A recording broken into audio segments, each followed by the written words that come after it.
I never thought a single piece of paper could destroy a person the way it did her. When she found that letter on the dining table, she collapsed right there. Tears, confusion, disbelief.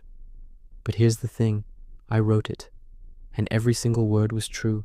My name's John, and for most of my life, I believed that love was something built on trust and small moments, not grand gestures or gifts, but laughter, honesty, and showing up when it matters. That's what I thought I had with Grace. She was warm, magnetic, the kind of woman who could light up a room without even trying. We met at a small gathering through mutual friends, and it felt like destiny. Within months, we were inseparable, the kind of couple everyone envied. She made me believe in forever. We shared secrets, dreams, inside jokes. Every morning, she'd kiss me on the cheek before heading out, whispering, "You're my person, John." And I believed her, every word. For 3 years, I thought we had the perfect bond. But it's funny how perfection can sometimes hide the deepest cracks. It started small, subtle changes that only someone who truly loves would notice. She became distant. Her phone, once left on the counter, was now glued to her hand. Late-night girls' outings became frequent, and those messages she used to send me every afternoon, they stopped. At first I told myself I was overthinking it, that maybe she was just stressed or tired or needed space.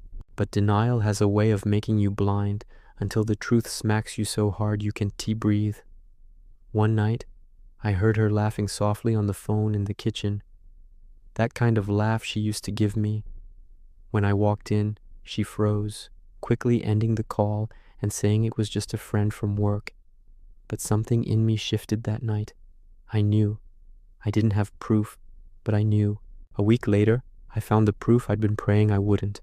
She left her tablet open on the couch while showering. A message popped up. His name was Darren. The first words that caught my eye were, "Last night was amazing. I can still feel you." My hands went cold. The world blurred around me. Every heartbeat echoed like thunder in my ears.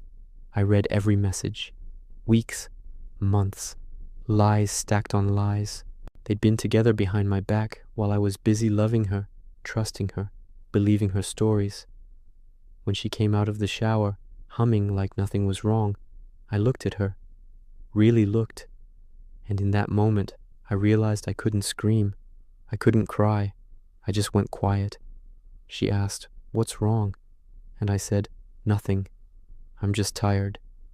But that night, I stayed up writing, not a text, not a note, a letter, long, raw, and final. I poured everything into that letter, not hate, truth. Every moment she betrayed, every lie she told, every second she made me feel less than enough. I wrote how I knew about Darren, how I saw her messages, how she stole something sacred and turned it into a game. And then I wrote the final line. "You've already lost me, Grace. This is me walking away, without screaming, without fighting, just silence. The same silence you gave me when you started loving someone else." I left the letter on the dining table, right where she'd find it after work, packed my things, and walked out. Later that night, my phone buzzed nonstop, missed calls, messages, voicemails of her crying. But I didn't answer, because this time I wasn't the one begging for her attention. She was. Weeks passed. She came by once, left a note on my doorstep saying she was sorry and lost. But I didn't respond. I had spent too long breaking myself to fix her. Now I was rebuilding for me. Funny thing is, revenge doesn't always mean ruining someone else. Sometimes it is simply walking away and letting your silence be the loudest thing they'll ever hear. And Grace, she'll never forget that letter, because every word was the truth, the kind that cuts deeper than any scream ever could. When you betray someone who truly loves you, you don't just lose their trust, you lose a piece of yourself you'll never get back.